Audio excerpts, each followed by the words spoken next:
In today's video, I'm going to be teaching how to make and sew your own lace closure. First of all, you'll be needing a dummy head on which you'll be doing everything, pearl pins or T-pins for pinning, a plain sheet if you're a beginner, but if you're a master you don't really need a plain sheet for it, a pencil as well for tracing on the plain sheet, a pair of scissors for cutting, and needle and thread as well. Not forgetting your ruler for measuring, a Swiss lace closure on which you'll be cutting and doing all your closure work on, a tape measure as well, which I see to be optional since you already have your long rule. You can use any, whether the tape measure, the long ruler for your measurements and stuff.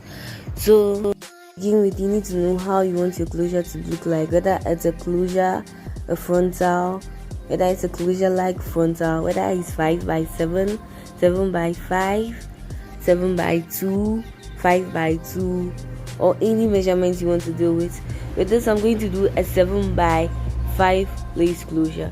Yeah, I'm going to do a 7 by 5 lace closure, meaning the part on the forehead is going to be, that's the width. The width is going to be 7 inches and the length is going to be 5 inches. So after tracing everything, joining all the points on the plain sheet with the pencil, you just have to put the Jewish lace closure on it and pin it to the plain sheet. Pin all the lines drawn on it to the plain sheet, like how I'm doing it.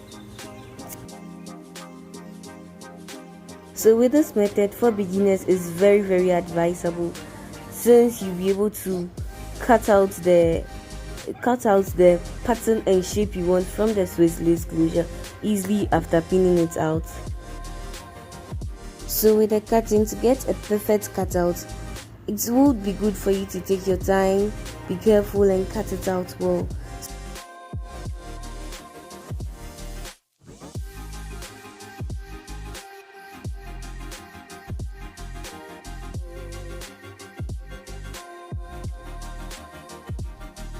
So this was my outcome. You pick your wig cap.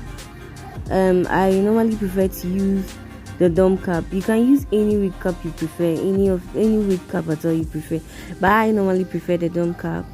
You fit it on the dummy head. After that, you lay your Swiss lace closure on it properly. Then you pin your lace closure on your wig cap so you can easily sew. So after pinning the lace on the wig cap wall,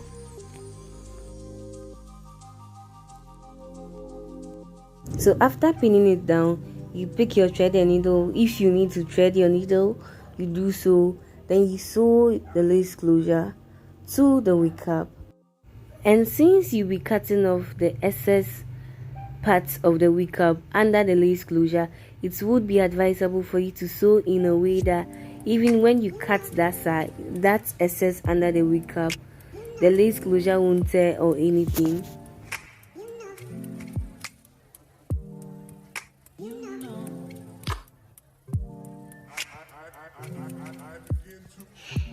After sewing the lace on the wig cap, you remove all the pins used to hold the wig cap to the dummy head, and then cut the excess wig cap under the lace since you won't be needing it.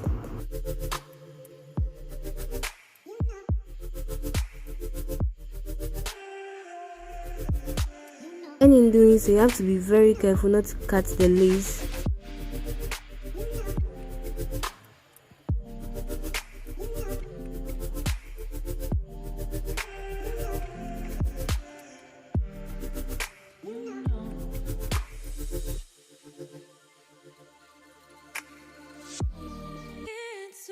After cutting it, you fit the wig cap back to the dummy head, and then that's it. That will be your end product.